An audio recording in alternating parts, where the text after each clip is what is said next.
if you get to be 65 or 70 and later, and the people that you want to have love you actually do love you, you're a success. I've never seen anybody that reaches that age. I mean, I'm not talking about somebody that's in extreme poverty or pain or something, but I've never seen anybody that, if they have a lot of people that love them, that is other than happy. And I've seen some very, very wealthy people that they give testimonial dinners to and name schools after and everything. Nobody loves them, you know.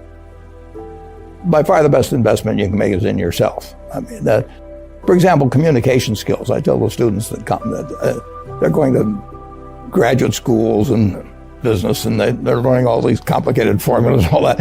If they just learn to communicate better, and both in writing and in person, they increase their value at least 50%. And, I mean, if you can't communicate, somebody says, you know, it's like winking at a girl in the dark. Nothing happens, you know, basically. And you have to be able to get forth your ideas, and that's relatively easy. I did it myself with the Dale Carnegie course. Some people wish I'd taken a shorter course now in terms of my talking later on, but it's just hugely important. And if you invest in yourself, nobody can take it away from you.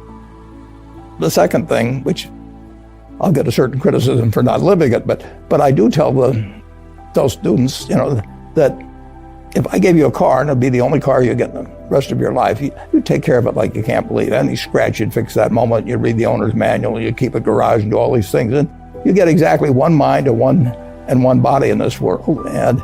And you can't start taking care of it when you're 50. By that time, you'll have rusted out if you haven't done anything. So you should really make sure that you just remember that you just got one mind and body to get through life with and to do the most with it.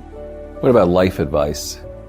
Well, life advice is, you know, the most important thing, aside from the things I've talked about already, is really who you associate with. You want to associate with people that are better than you are. I mean, basically, you'll go in the direction of the people that you associate with, and you want to have the right heroes. You want people, if you want to emulate somebody, you better pick very carefully who you want to emulate. And obviously, you can't pick your parents. They're going to have an enormous influence on you, but you don't get a choice on that. But you get choices as you go down the line, and who you admire, who you want to copy, and the most important for most people in terms of that decision is their spouse. It's also important in terms of a partner in business, but the partner in life is the most important one. You want to pick a spouse that's better than you are, and then he or she, and you hope they don't figure it out too fast. Is business school worth it?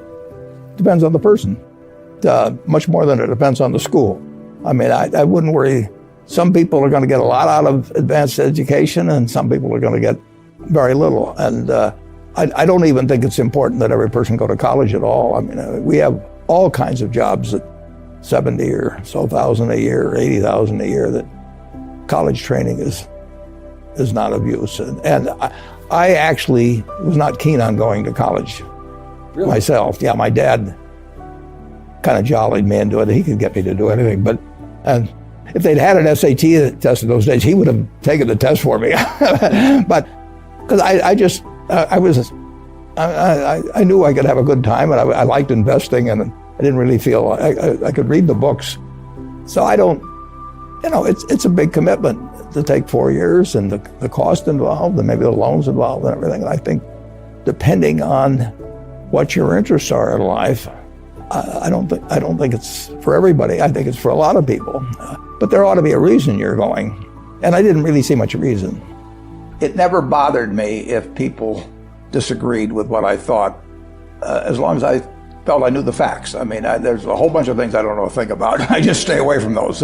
So I stay within what I call my circle of competence. You know, Tom Watson said it best. He said, I'm no genius, but I'm smart in spots, and I stay around those spots. Well, I try and stay around those spots, and I just don't have a problem if somebody says, you know, you're wrong on something. I go back and look at the facts, and I think that really is much more important, frankly, than having a few points of IQ or having an extra course or two in school or anything of the sort. You need emotional stability. I just read and read and read. I probably read 5 to 6 hours a day. I don't read as fast now as when I was younger, but I read 5 daily newspapers. I read a fair number of magazines. I read 10Ks. I read annual reports, and I read a lot of other things too. So I've always enjoyed reading. I love reading biographies. Famous lesson about a margin of safety, that you don't drive a truck that weighs 9,900 pounds across a bridge that says limit 10,000 pounds, because you can't be that sure about it. If you see something like that, you go down a little further down the road and you find one that says limit 20,000 pounds, and that's the one you drive across.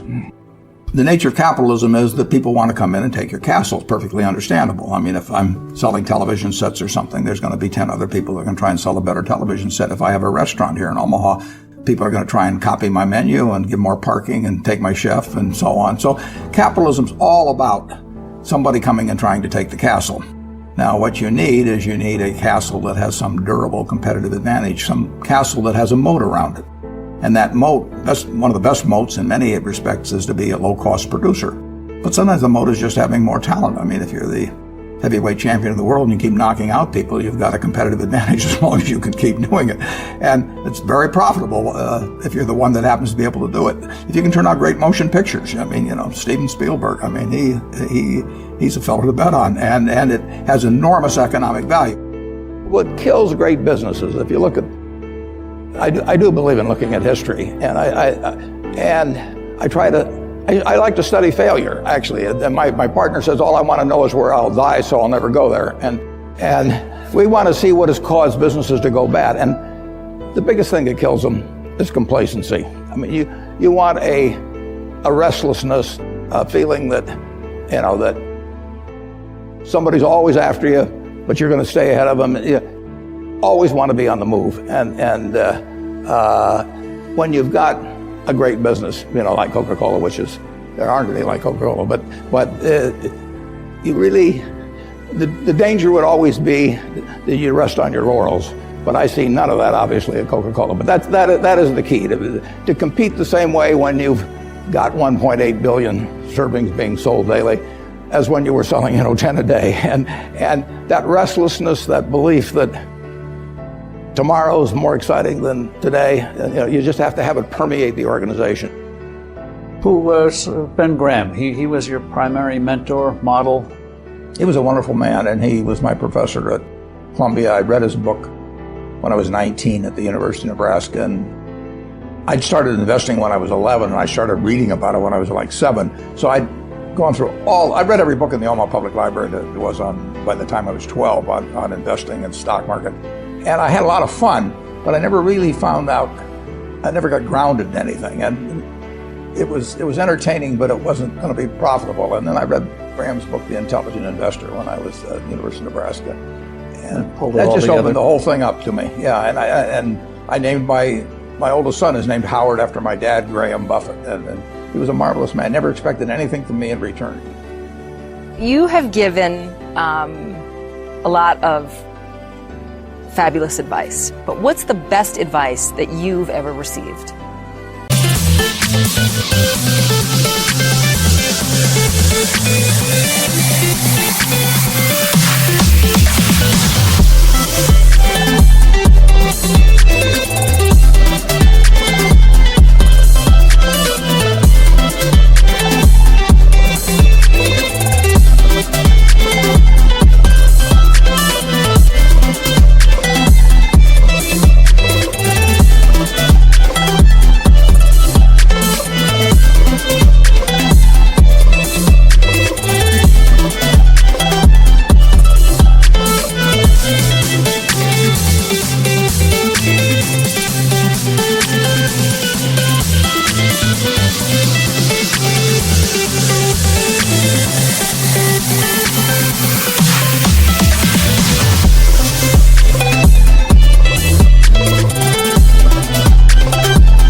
I received it in a variety of forms, particularly from my father when I was very young. But I mean, he basically, I think, taught me how to live. Not that I did it perfectly or anything like that, but I mean, he was giving me lessons, but he wasn't doing it by preaching to me. He was doing it by example. But basically, Well, the biggest lesson, in a sense, I got is the power of unconditional love. I mean, I think there is no power on earth like unconditional love. And I think that if you offer that to your child, I mean, you're 90% of the way home, and maybe days when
you don't feel like it, it's not uncritical love. That's a different animal. But to know you always can come back.